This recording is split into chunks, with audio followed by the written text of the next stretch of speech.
अभी मेरे आने से 4 दिन पहले 2 घटनाएं घटी हैं, क्योंकि उत्तर प्रदेश में जो बैठा है उसे कोई कंफ्यूजन नहीं है, न वो किसी संगठन के प्रति उत्तरदायित्व है।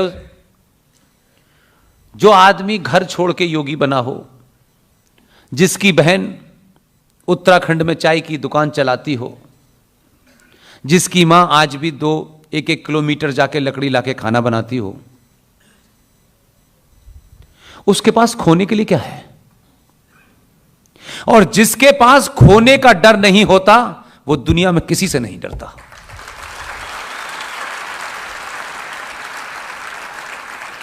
अभी हमने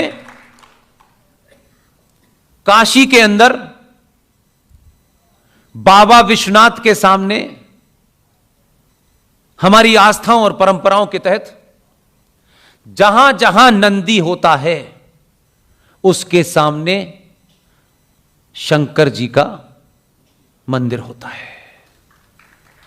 लेकिन एक इस्लामिक जिहादी आक्रांता ने आकर के 1500 के आसपास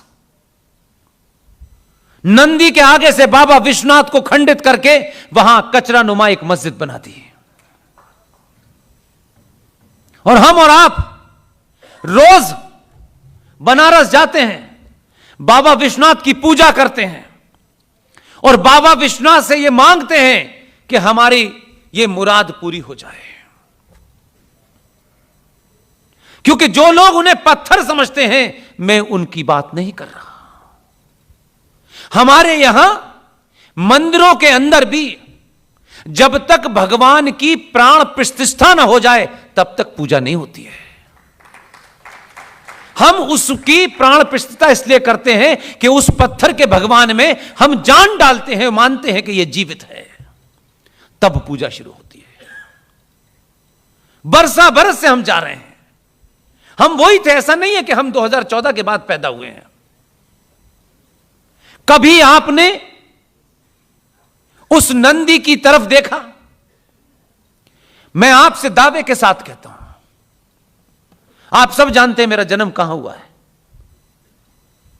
इस सफर में 3, 4, 5 बार मैं गया। मैं जब भी जाता हूं उस नंदी के सामने 15-10 मिनट खड़ा रहता हूं मैं, और सोचता हूं कि अगर हमारी परंपराओं के हिसाब से इस नंदी में जान है तो यह नंदी हमको देख करके क्या सोचता होगा। किन बुज़दिलों ने, इन डरपोकों ने एक आक्रांता के सामने सरेंडर कर दिया, और आज ये मेरे सामने मेरा काशी का जो बाबा विश्वनाथ होना चाहिए था, ये उसकी पूजा वहां रख दी गई है, वहां जाके कर रहे हैं। इन्हें फल मिलेगा कैसे? उस मस्जिद के पश्चिमी गेट पे एक मंदिर है, एक देवी की दीवार है। आप लोग जाइएगा, देखिएगा। पूजा करना मेरा एक हिस्सा है। वो बेचारे उस मंदिर के तमाम पुजारी ऐसी ही बातों को सुन लेते हैं। वो बेचारे अपना जितना मेरे पर आशीर्वाद हो सकते हैं देते हैं, पूजा बड़े प्यार से कराते हैं। उसी मस्जिद का जो पश्चिमी द्वार है उस पे मां श्रृंगार गौरी की पूजा होती है। अगर आप में से कोई बनारस गया हो तो पता होगा आपको।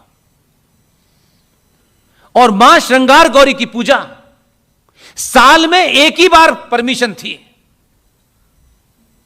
क्योंकि अयोध्या में बाबर के उस ढांचे को ढहाने के बाद सरकार ने बैन लगा दिया था कि पूजा बंद हो गई, अब नहीं हो सकती।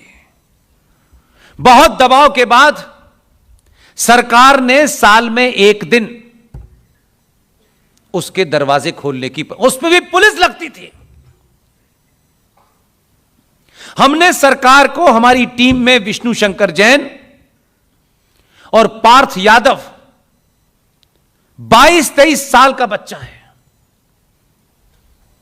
मैं तो कभी कभी सोचता हूं उस बच्चे की तरह अगर मुझे 100 बच्चे मिल गए तो इस देश में कोई जगह बचेगी नहीं। ऐसे ही बच्चे ट्रेंड करने के लिए, ऐसे ही बच्चों को ढूंढने के लिए जगह जगह हम लोगों से, मदन भाई पारिक जैसे लोगों से कहते हैं कुछ मदद करिए हमारी, जिससे कि समय निकलने से पहले हम कुछ काम कर सकें।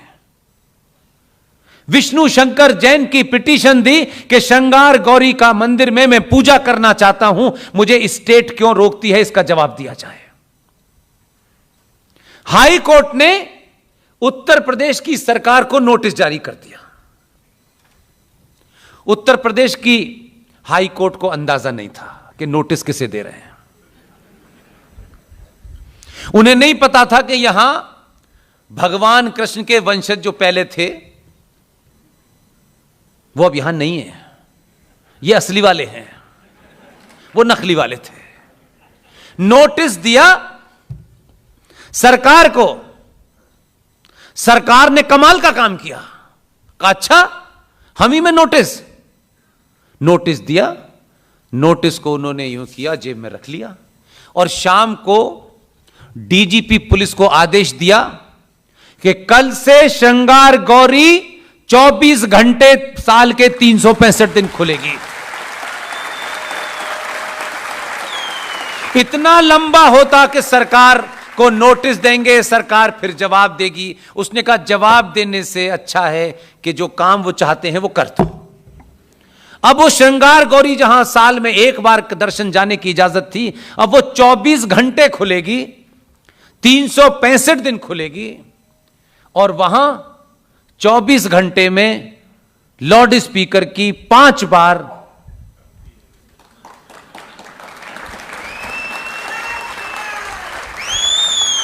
इसलिए आपकी ताकत, फिर वही बोध कराना चाहता हूं, आपकी ताकत है। यह काम पहले भी हो सकते थे, कोई नई बात नहीं है। कुर्सी तो वही है, सीएम का ऑफिस तो वही है, सिर्फ रंग बदला है कपड़े का। तो उसने नोटिस का जवाब नहीं दिया। उनका अच्छा हमको नोटिस दिया, ठीक है, अच्छा आप ये नहीं नोटिस दिया, नोटिस ये लीजिए हमने कर दिया, खत्म कहानी। अब किसी को समझ नहीं आ रहा रोए तो रोए कहां।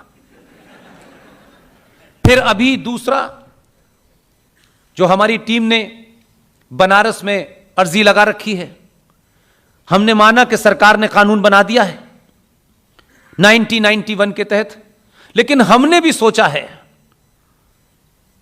कि जो हम कर सकते हैं वो जरूर हम करेंगे। पिटीशन दी कि ये जो मस्जिद बनी हुई है, इवन मक्का से लेकर दुनिया भर में कहीं मस्जिद ऐसी नहीं बनी हुई जिसकी दीवार पर मां श्रृंगार गौरी बनी हो, जिस मस्जिद के अहाते में शिव भगवान के टूटे हुए अंग दबे हुए हों। इस नोटिस पे दूसरा काम हुआ, सरकार ने, यह बात इसलिए याद रखिएगा, अयोध्या में भी सरकार ने वीडियोग्राफी कराई थी कि इस वीडियोग्राफी में सारे शख्सों को रिकॉर्ड करा जाए कि कहां क्या क्या है। हमारे नोटिस के बाद सरकार ने आदेश दिया है 2 दिन पहले कि बाबा विश्वनाथ के मंदिर की पूरी वीडियोग्राफी कराई जाए। कहां कहां क्या है, ये तो जो है वहां तो दिख रहे हैं, और जहां वो क्लेम कर रहे हैं वहां बाबा विश्वनाथ के कई तथ्य दबे हुए हैं। अब हमने वीडियोग्राफी कराई है, लोग कह रहे हैं अयोध्या में भी पहले कराई थी इन्होंने, देखो। तो पहले वीडियोग्राफी कराई, फिर काम किया हमने। अब वीडियोग्राफी हो गई है तो एक सिलसिला शुरू हो गया है। अब हमको ये बताने की जरूरत नहीं होगी कि ये जो मस्जिद नुमा जगह बनाई गई है, इसी के नीचे बाबा विश्वनाथ को दबा दिया है। मस्जिद की दीवारों पर कभी भी लक्ष्मी गणेश की तस्वीरें नहीं बनती, लेकिन हमें यह बताया जा रहा है 70 साल से किताबों के माध्यम से कि ये जो बाबा विश्वनाथ जहां थे उसे तोड़कर एक मस्जिद बनाई। और दुनिया में किसी मस्जिद का नाम ऐसा हो, यह भी अपने आप में क्लासिक है।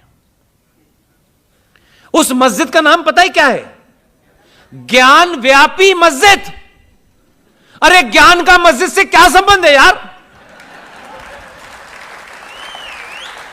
कहां है ज्ञान का संबंध? कोई मस्जिद से मिलता है कहीं इतिहास में? मस्जिद से जो ज्ञान मिलता होगा, जो हमें देखने को मिल रहा है, वो तो हमारी, जो हमें दिखता है वो तो यही दिख रहा है कि मस्जिद में मदरसे से पढ़ने वाला आदमी और शिशु मंदिर से पढ़ने वाला आदमी, दोनों में एक फर्क है। शिशु मंदिर से पढ़ करके आने वाला आदमी हवाई जहाज उड़ाता है और मदरसे से पढ़ के आने वाला एयरपोर्ट उड़ा देता है।